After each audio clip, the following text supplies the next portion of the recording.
yung XP lane. Kasi at least yung Khalid meron siyang Oo. heal versus the heal of the Hilda. Kung wala silang pansinan doon sa XP. Oo, parang kung may passive yung Hilda sa damo, si Khalid may quick Sunguard. Pero grabe yung aggression kagad na pinapakita nila dito. Oh. Ito lang yung... Muntikan nila maisan si Chizumi. ito lang yung malungkot doon sa showroom. No? Hindi siya same level ng damage output kapag Khalid roam. And hindi nila kaya i-match itong 3-bit na Spark Omega. Pero Andorio, ipit ka agad. Okay. Okay. Uy, flicker. Napa-flicker out doon. Parang happy-happy dito. Happy-happy yung barangay ah. Masaya. Kasi again, babalik siya sa sinabi mo na kulang yung early game damage na pwedeng ilabas ng TL Academy. Although may Angela sila na may potential sustain. Ang problema mo, paano mo poproblemahin si Ryota? Tignan mo, laban sa dalawa, Midnight, may revitalize lang, sapat na sapat, mismo si Good For You. Nahirapan dun sa moment na yun, naparikol. Sinuntok-suntok lang eh. Ang maganda naman siyang makahabol pabalik. But still, kita natin yung prowess ng lineup dito ng Smart Omega. Pero they're one revitalized down, however. So, compared to sa nangyari sa TLID kanina na madaya sobra yung dalawang revitalized this time around, it might be an easier turtle take for TLID. Pero kailangan mahanap muna nila yung alpha kasi pag hindi, nandyan yung threat ng Spear of Alpha sa turtle fight. Oh! Nanakap si Shaq na doon. Buhay pa rin. Pag tiniis lang, boss. Tiniis lang, hindi nga umuwi Pero ngayon, TLID sila yung nauuna sa sa turtle pick dito. Tingnan mo si Ryota. Pinapahirapan yung buhay ni Good For You doon. Okay. Andorio! Double revitalize. Nakuha pa rin ni Andorio. Okay, nakapag-frigid glacier pa nga doon. Good For You, Super Gents. Ay tutumba. Okay, flicker in. Para makaisa pa. Wow. Revitalize ni Kakmo. Nadagdagan yung lifesteal ni Andorio. Nabuhay pa siya doon. And after ng red retake, nagka-shield mula sa turtle. Nakadalawa pa si Andorio. Oh, not looking good for TLID. Wala na nga kayong potential early game. Nadodomina pa kayo ng Smart Omega with a 2.3k gold lead. At yung Ling na inaasahan mong sasalba sa inyo, paired up with an Angela, walang purple buff, Midnight. Feeling ko tox na to. As early as now. Ito, tingnan mo sobrang crucial. Ayun revitalize, nakapag-lifesteal pa, nakuha yung turtle, and nakakuha pa ng 2 kill. Actually, nadamay pa pala si Ling. Sa kanya pala napunta yung kill mula kay Good For You. Oh. Okay, nakapitas na naman sila. Hindi umabot yung Heart Guard, kaya naman tutubo si Siren, pati na rin si Chizumi. Q not in the picture yet, Good For You dito. Kinakailangan lumayo, Raging Sandstorm coming in from Super Chance, pero anong magagawa niya at this point? Dahil si Ryota nagtatrabaho lang dun sa gitna, pinitas si Good For You, may kasama pang revitalize para siguradong hindi siya mamamatay. That's a 4 kill na naman for Omega. Malupit ang snowball na to para sa barangay. Jom being active on the map right now. Wala pa tayong 5 minutes. Nakakita na siya ng 3 kill for Jom. 2 assist, 1 kill na napunta sa kanya. And look at the goal difference right now. Lamang ng 1,000. Buong 1,000. Yung lamang ni Andorio compared kay Good For You. And malaking problema to para sa TLID kasi medyo talaga sila, dependent sila sa capability ng Ling dito sa game na to. Partida, wala pa yung mid-game power spec ni Andorio dyan. Ganyan na siya kasakit. 2-1-4. And yung plan sana nila with the Khalid roam na makapanggulo ay hindi na nila magagawa. Pero si Chizumi dito, gumawa ng flicker play, Way of the Dragon, kumonekta pero hindi enough ang kanilang magiging damage. Super Jets, ginamitin din naman ng Raging Sandstorm. Nandun na kayo sa Anip Chak, nag-AOG. Pero natakasan ng TLID as a Jom nakikipag 1v1 dito kay Super Jets sa loob ng Zaman Force ng first tier turret ng TLID. And Jom picks up. Hindi si Jom yung nakakill pero si Jom yung umeksena doon. Grabe si si Ryota, ayaw paglaruin yung Ling. Talagang zino na to sa purple buff niya. Napagamit din ng Heart Guard dito sa Siren.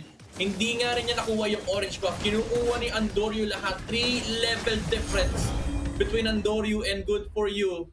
And nakabasag na ng mid lane tower ang Smart Omega. And I think it's safe to say na palaki talaga yung kalamangan ng Smart Omega. Feeling ko nga at this point, pwede mo na sabihin. Baka 11 minute lang tong game na to eh. Pwede 11-minute game. Uy, Chizumi! Chizumi! Shizumi, pumasok sa tatlo. Tignan natin kung makakasurvive. Pero ang inuuna nila ay si Kyo. Bye-bye. Tutumba ka agad ang Nitan. Si Shizumi pinaligiran ng 4 at mukhang tutumba din naman siya. Tore nila sa taas mukhang hindi naligtas dahil kukunin ng Smart Omega. Hindi rin makasplit push yung Ling, men. Napapa-hard guard yung yung Angela kasi hindi niya kaya hindi kaya ni Good For You yung Hilda. Yung si Ryota pa lang yun ha. Si Ryota pa lang yun. Wala pa nga doon si Chom. Boss! Boss! Walang lane yung TLID. Ang hirap nito. Wala na si Rebo sa Smart Omega pero binaligtad pa rin nila. Kasi it is looking like it's over. At this point, It is over. 6.9k gold lead para sa Smart Omega. And ngayon wala na yung energy shields. Unti-unti na binabasag ng barangay. Yung turrets ng TLID. Nakakadalawang tore na dito si Jome. And Okay. walang mahanap. Wala talaga mahanap yung TLID.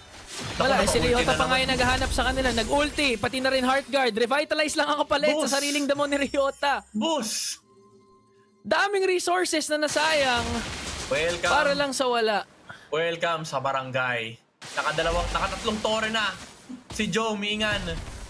May pa yun, may damage reduction pa yun, yung tore sa baba. Pero baliwala lang sa Smart Omega. Look at this, mid lane tower push. May Zaman Force na naman si Joe. Pero Alpha, Oy, AOG from Chuck na walang tinamaan doon. Pero si Joe sumasayaw lamang doon. Meron siyang Zaman Force. TLID, wala din namang mawawala sa kanila. Pero miski si Ryota, kung saan ang potential na pwedeng puntahan ni Good For You, nandun si Ryota Midnight. ayaw niyang palaruin. Ayaw niyang pag-split pushin. Ayaw niyang pag-farmin. Hindi makapressure ng side lane. Yung Ling ni Ryota. Ay, ni Ryota. Yung Ling ni, yung ni Good For You. Mukha tuloy Ling yung, yung Hilda. Kasi Mas minamatch eh. Minamatch niya yung speed yung mobility. Sabi ni Ryota, usapan pa lang man-to-man defense, box in one. Sige, ako na bahala kay Good For You. Oo. Top lane ka pala. Sige, top lane din ako. Oy, nag-purple buff. Sige, purple buff din ako. Pinupunta sige, na lang eh. Hindi na nag-i-exist yung lane kay Ryota. Ang lane niya, yung Ling. Tama. The lane Ling. Yun lang yung the pakin ni lane Ling. Ryota Grabe, hinintay pa nila mag-lord. Ayaw nila ng pangatlong turtle. Sabi nila, tama na. Sobrang laki na ng lead namin. Gusto nila bumasag. Ang goal nila, 11 minutes. Sa totoo nga lang, hindi lang si Ling yung nahabol ni Ryota pati si Siren din Kasi forced mag-heartguard si Siren kay Good For You. Kahit maski kay Ryota pa lang yun nandun Oo, na naman. Na-taunt na naman. Good For You. Nag-Tempest of Blades. Wala na silang teamfight. That's it. Okay, out. 2 major resources kagad ang nawala sa TLID habang si Jome naman nagtatrabaho lang dito para sa bot sa mid lane. Si Ukir gusto umaksyon. Shizumi nawala bigla sa mapa. Hindi na Chuck kapag-trigger. no Hintayin na lang nila yung Lord. Doon sa may bottom lane, nagkakat na ng lane sa Good For You. Ginagawa niya na lahat, pero that's Good For You. Kasi yung Smart Omega, ino-all in nila yung tower sa may top lane. Endable ba? Endable ba? Dario! Pumasok, pati na rin si Chuck Endable! with the AOG. Parang endable na nga din ata. Nagre-recall pa lang dito si Good For You. Pero si Oh Jome my nag-summon force goodness! lane na para mag-tower lock. Nag-triple kill pa nga siya bago niya tapusin ng laro. Ang Dario Okay, hindi pa rin di ba? tapos. Di ba? Okay. One more Wala wave. na minions. One more wave. Pero I think Paunahan That's it.